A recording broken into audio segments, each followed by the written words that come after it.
নমস্কার বন্ধুরা, আজকে বানাবো দেশি কুমড়ো শাকের চচ্চড়ি। তার জন্য শাক নিয়ে নিয়েছি, আর নিয়েছি অল্প একটু কুমড়ো, বেগুন, আলু আর একটা বড় সাইজের পেঁয়াজ, আর এদিকে সর্ষে পোস্ত, লঙ্কা বাটা আর বড়িগুলো ভেজে রেখেছিলাম। দেখো, কড়াই তেল গরম করতে দিয়ে দিয়েছিলাম, ওতে দিলাম অল্প পাঁচ ফোড়ন, একটা তেজপাতা আর একটা শুকনো লঙ্কা ফোড়ন।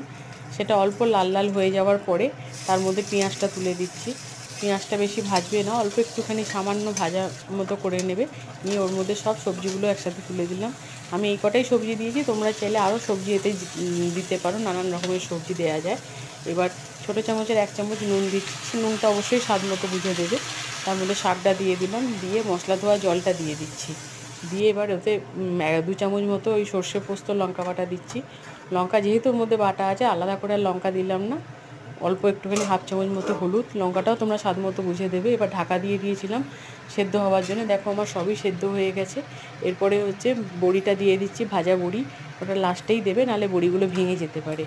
তারপরে একটু হালকা হাতে নাড়াচাড়া করে নেবে। নিয়ে অল্প একটুখানি সামান্য মিষ্টি দিলাম, আর 2 পলা সর্ষের তেল। নামাবার আগে সর্ষের তেল দিলে খেতে খুবই ভালো লাগে। তরকারিটা পুরোটাই যদিও সর্ষের তেলেই বানিয়েছি আমি, তোমরা চাইলে সাদা তেলেও করতে পারো।